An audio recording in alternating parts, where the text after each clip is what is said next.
Nós estamos estudando 1 Pedro, capítulo 4. Nós estamos vendo 1 Pedro, capítulo 4.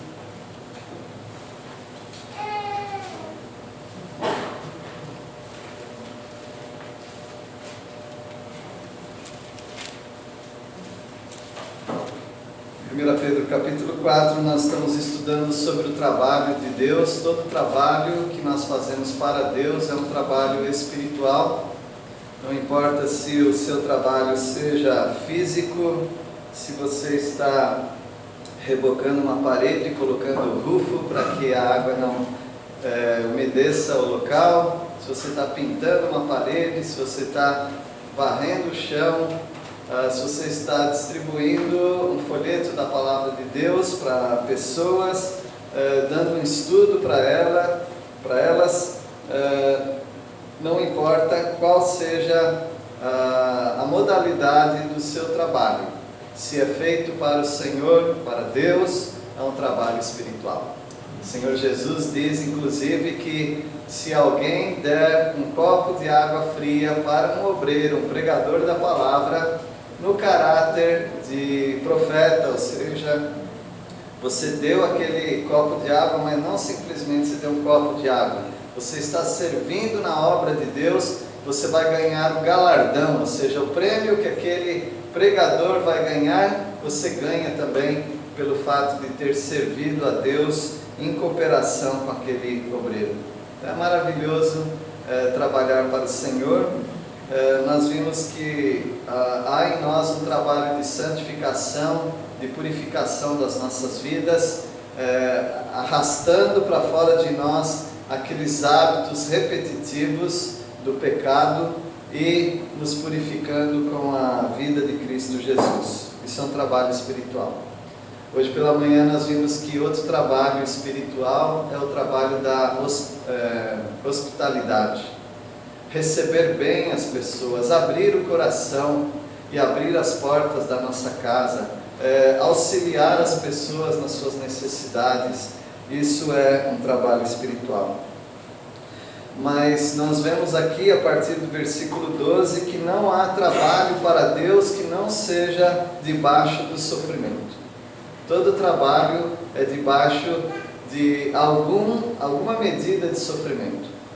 Às vezes é muito sofrimento, às vezes é só um pouco de sofrimento e às vezes é um fogo ardente, é uma fogueira, parece que a gente está dentro de um caldeirão, de tanto sofrimento que às vezes temos que passar para manter o testemunho de Cristo Jesus. Nós estamos numa sociedade tolerante ao Evangelho e aos evangélicos. Mas há lugares que não são tolerantes assim. Há lugares que as pessoas precisam tomar muito cuidado para não se exporem como cristãos pregadores.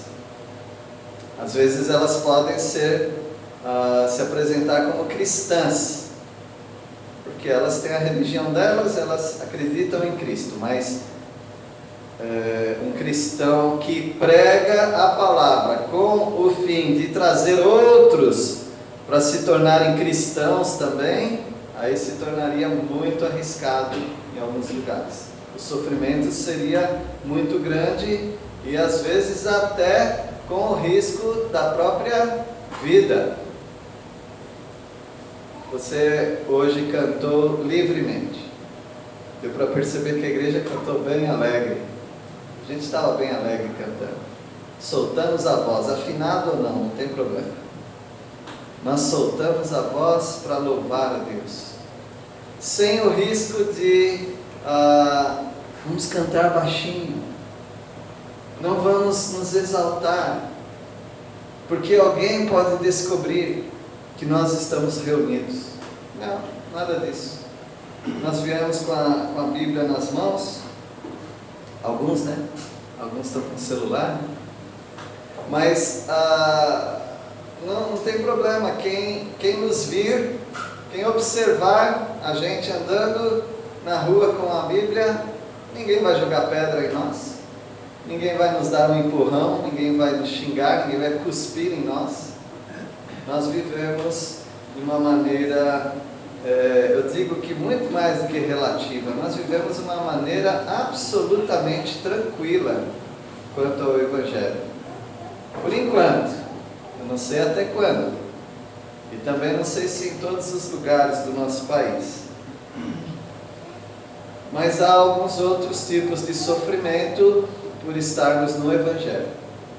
Há uma rejeição velada, há uma rejeição camuflada.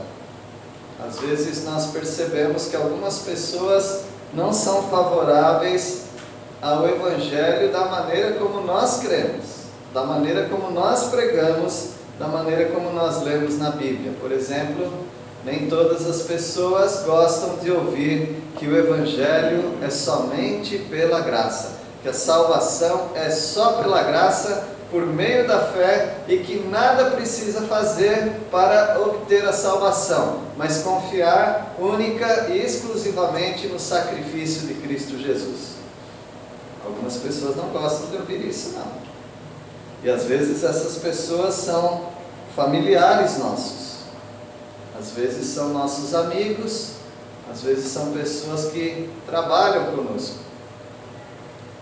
E por isso há um tipo de sofrimento que você precisa decidir se você vai enfrentar esse sofrimento ou se você vai começar a negociar, dependendo com as pessoas, perto das pessoas onde você está. Se você vai, esse assunto eu não vou falar não. Por exemplo, eu não vou falar que quem não aceitar Jesus como Salvador vai para o inferno, porque isso vai ofender as pessoas. Então eu não quero enfrentar essa dor de cabeça de pessoas falando mal de mim. Você tem que fazer uma decisão. Naquela época, no Império Romano, as pessoas que viviam nas províncias, por todo o Império, elas não podiam declarar que Jesus Cristo é maior do que César. César era o rei, o imperador de Roma. Algumas cidades, como Éfeso e outras cidades, elas tinham uma sede de adoração ao imperador. Tinha a estátua do imperador e as pessoas tinham que jurar reverência e obediência ao imperador como sendo o soberano sobre todas as entidades. Os deuses regiam aquele imperador, então ele era uma pessoa consagrada pelos deuses, logo ninguém poderia ir contra aquela autoridade.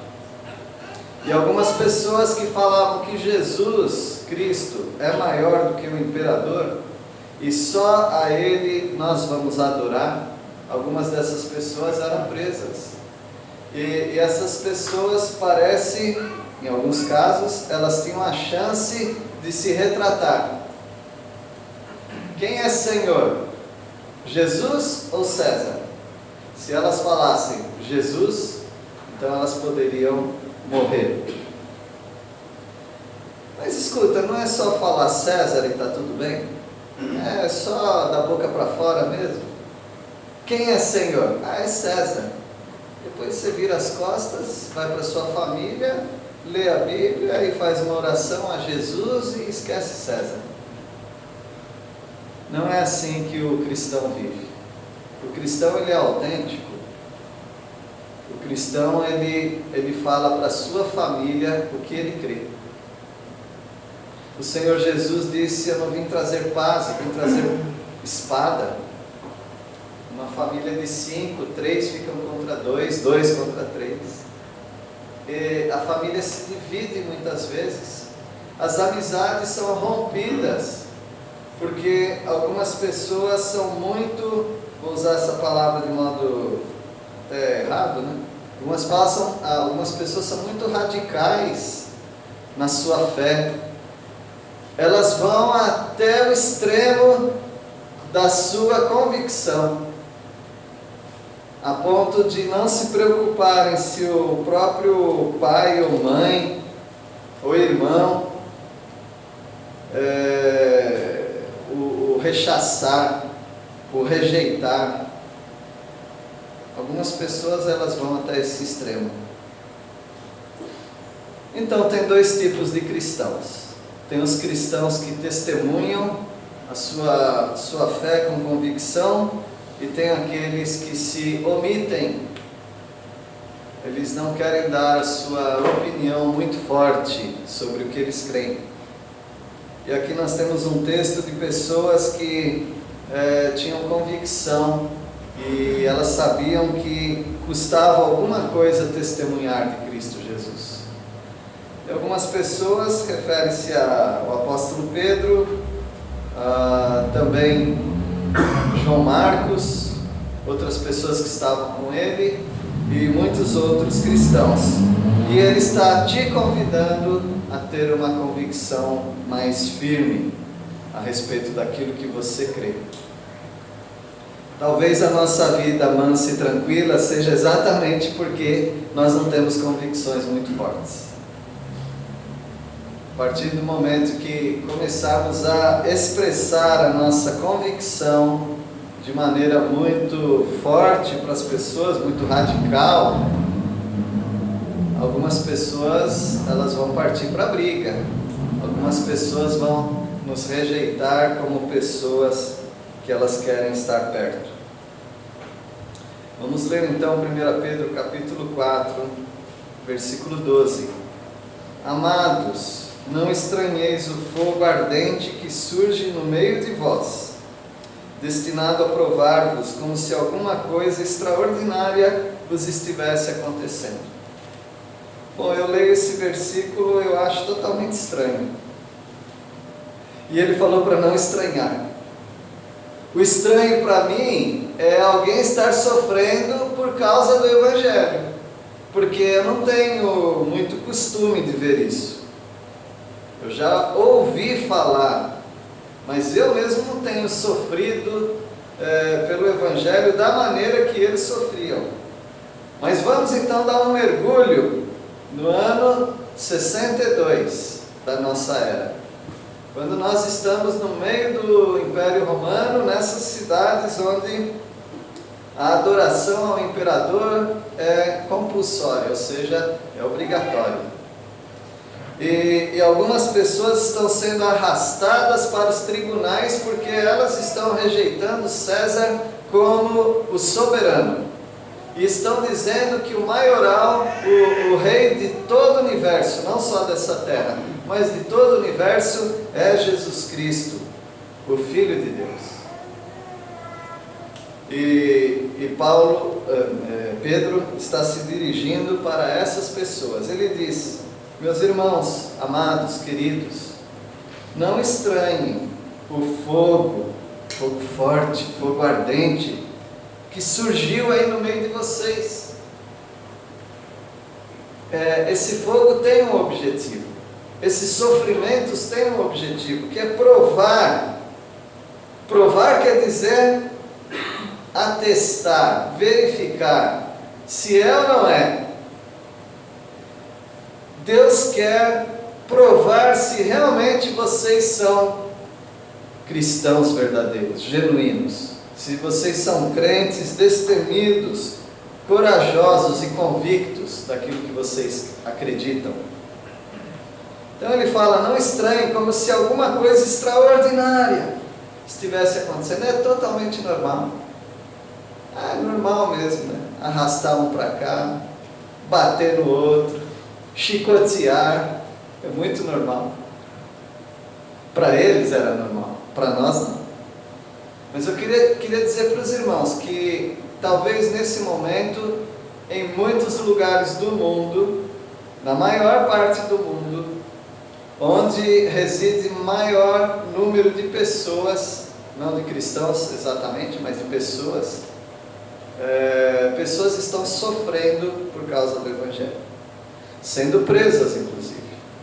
Há lugares como Índia, Paquistão, Coreia do Norte, China,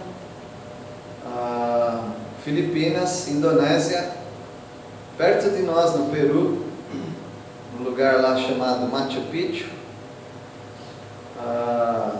Algumas pessoas estão sofrendo por causa do Evangelho. Para se reunirem como vocês estão reunidos aqui, elas estão sofrendo. E Pedro fala, normal. A nossa situação é anormal. Ser perseguido é normal. Aí ele tenta consolar as pessoas e dar um ânimo para elas, versículo 13. Pelo contrário, alegrai-vos na medida que sois coparticipantes dos sofrimentos de Cristo, para que também na revelação de sua glória vos alegreis exultando. Em vez de vocês acharem que algo estranho está acontecendo, vocês hoje se alegrem.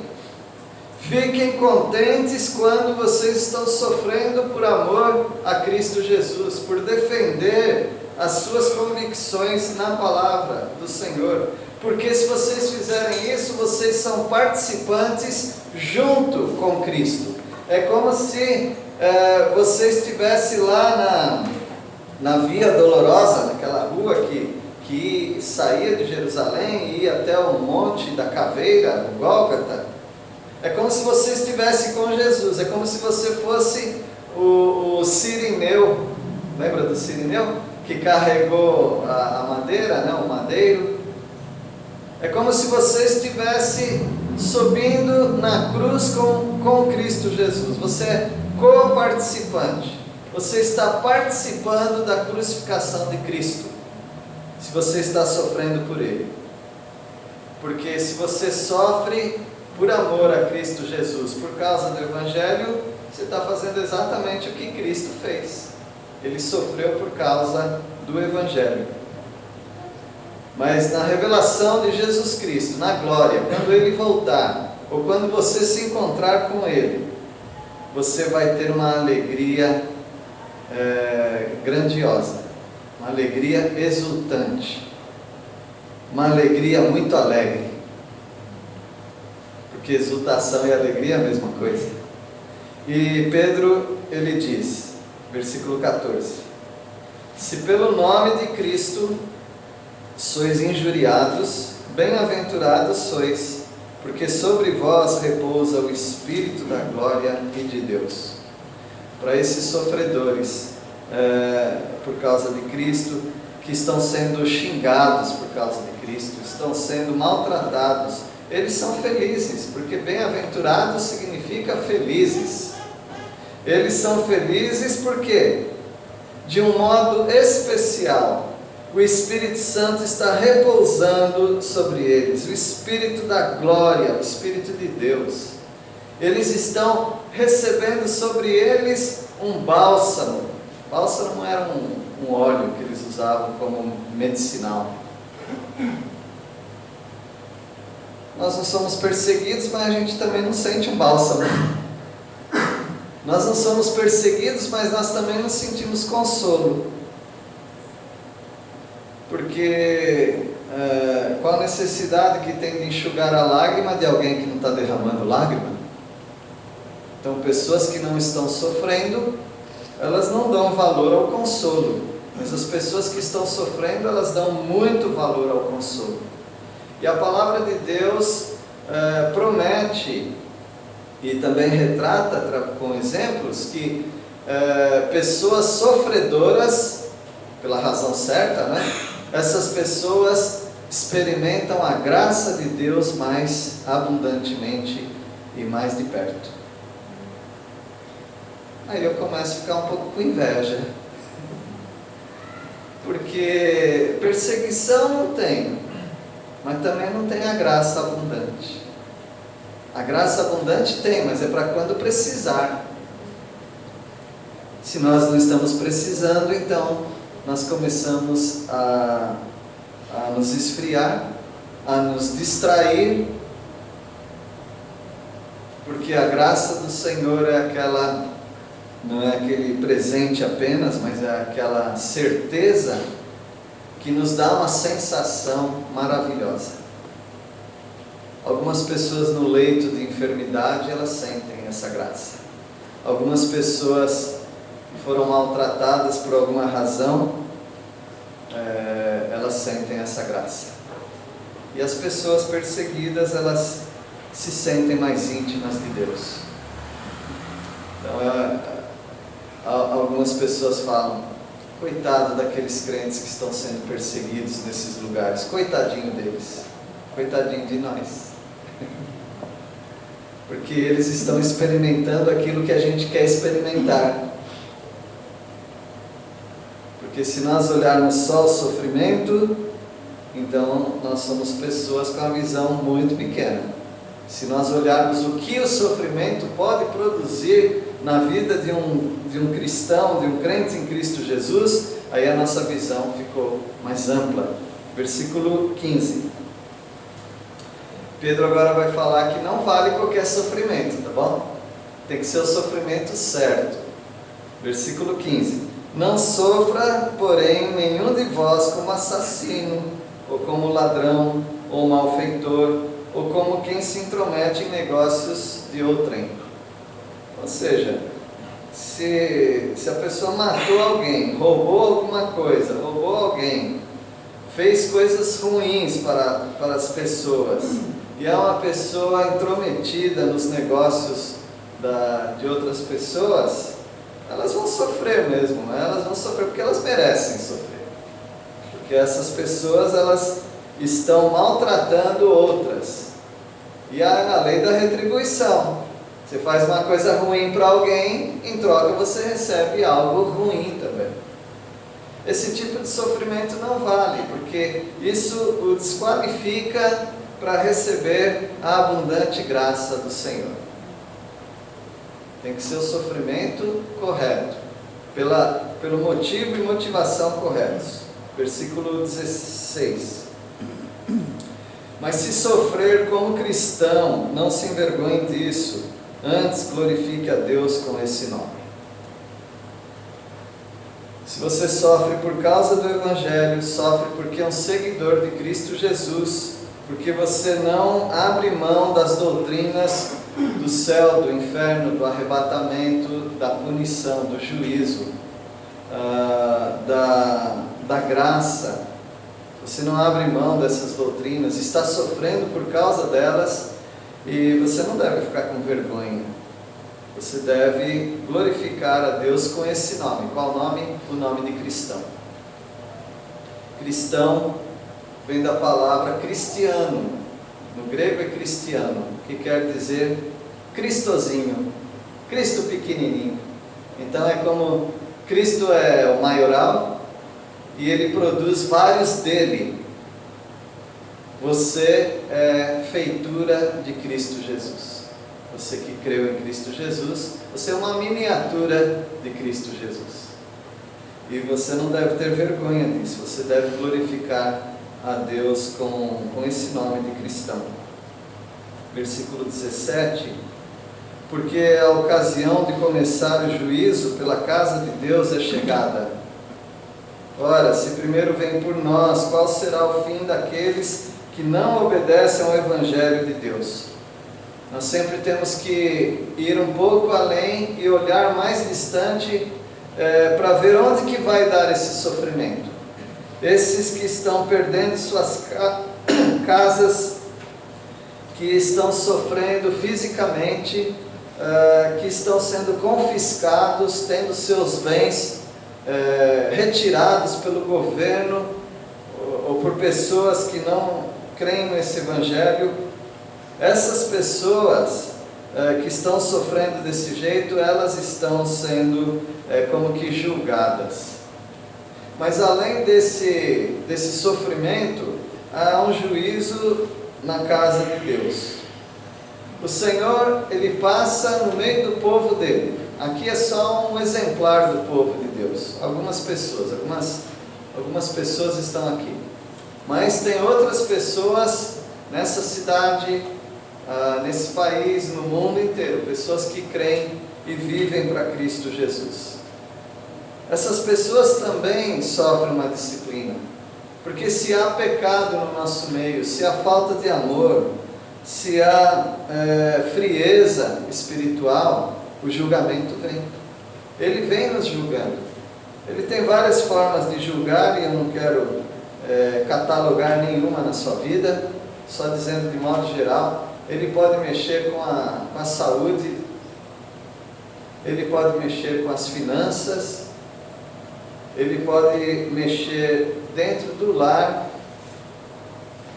ele pode mexer com a nossa alegria, ele pode fazer algumas coisas para nós nos sentirmos julgados, para nós nos sentirmos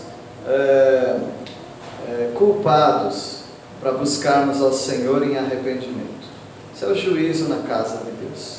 É duro quando o juízo vem nas nossas vidas, que cremos em Cristo Jesus. É duro, é tão difícil. Mas aí ele faz uma comparação.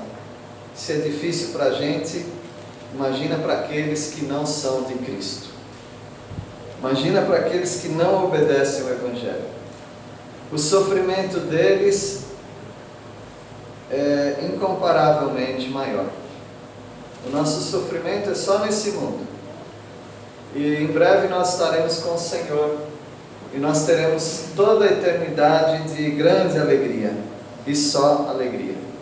Mas essas pessoas que não obedecem ao Evangelho de Deus, essas pessoas elas sofrem. Para dar um retrato de como elas sofrem, eu queria que você lesse, por favor, comigo, em 2 Tessalonicenses, umas páginas antes aí.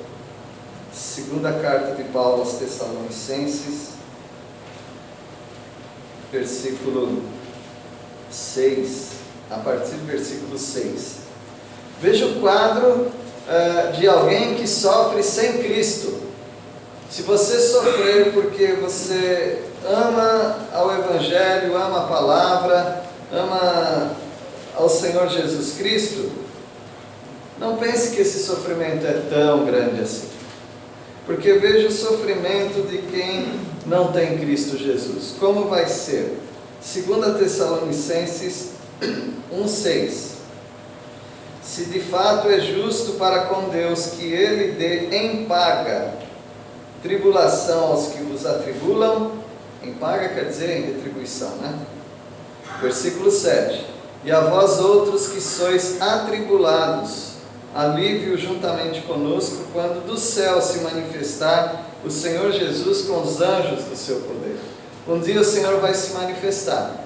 Eu não sei se nós estaremos aqui. Obrigado, está precisando. Eu não sei se nós estaremos aqui. Mas seria tão bom, né? O Senhor Jesus vindo até as nuvens buscando a sua igreja. E algumas pessoas presenciarão isso. Outras morrerão antes disso. Mas a morte para nós não é o fim. A morte para nós é lucro, porque nós estaremos com o Senhor.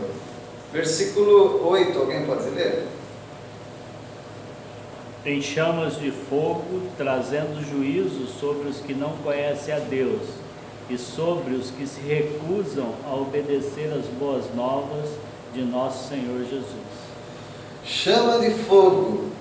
Então, se o seu sofrimento pode ser grande, desses crentes perseguidos é um grande sofrimento, imagina daqueles que não têm o Evangelho. É um sofrimento de fogo, de vingança de Deus contra eles que não conhecem a Deus, contra eles que não obedecem ao Evangelho.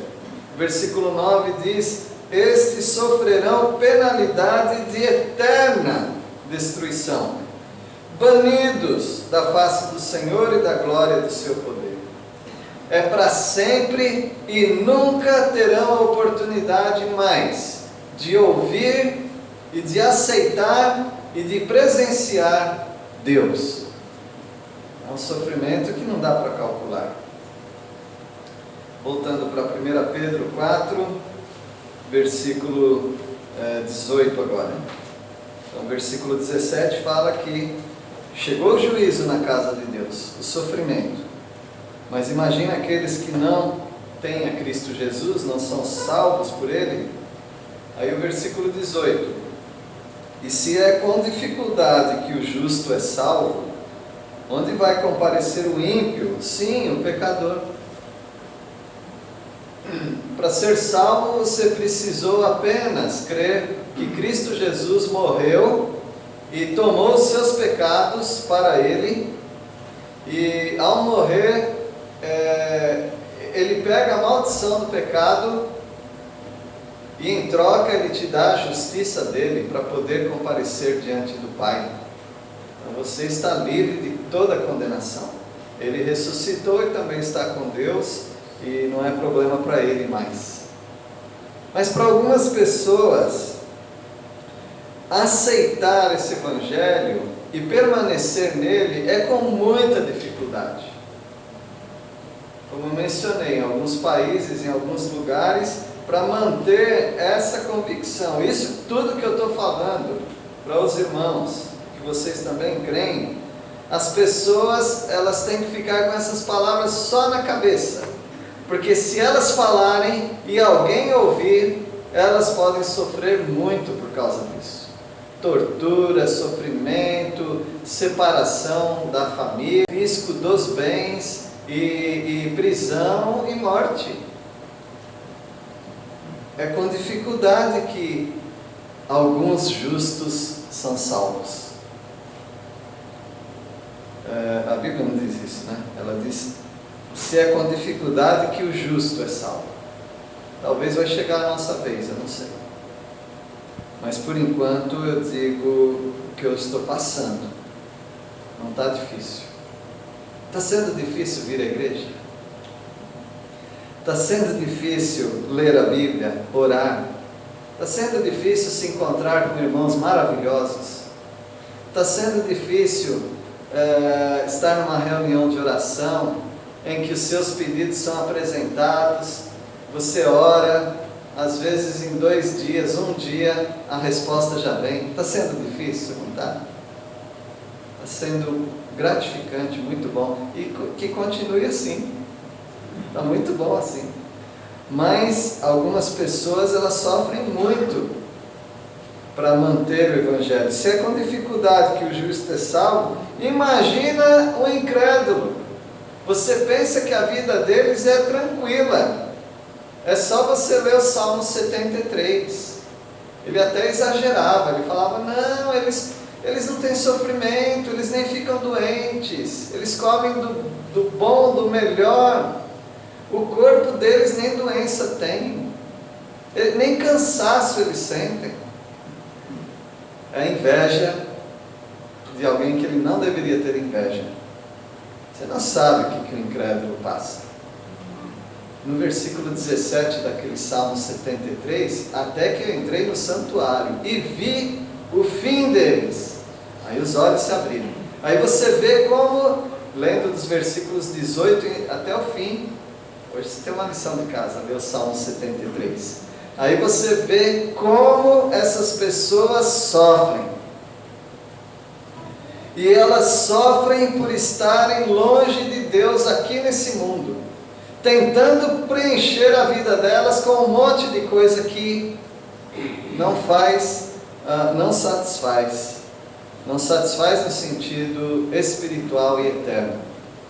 E no final das contas, quando elas estão morrendo e quando elas partem desse mundo, aí o sofrimento só começa, porque elas ficam longe de Deus para todo sempre, em lugar onde há choro e ranger de dentes, um lugar terrível chamado inferno, e posteriormente o inferno sendo lançado para o lago de fogo.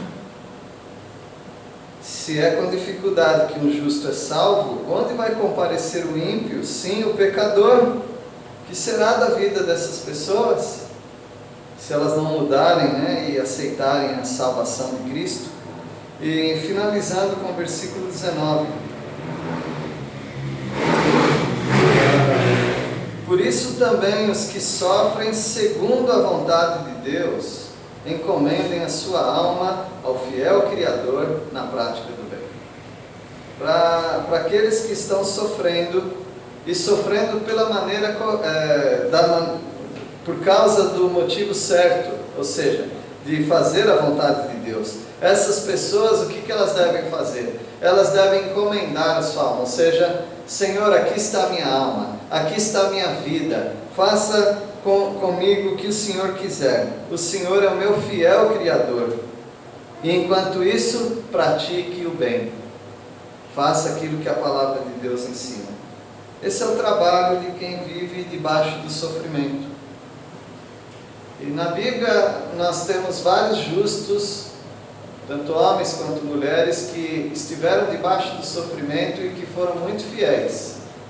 José do Egito, lembram da história? Ele foi fiel, mas sempre debaixo do sofrimento. E Deus o honrou. A Ana, que chorava,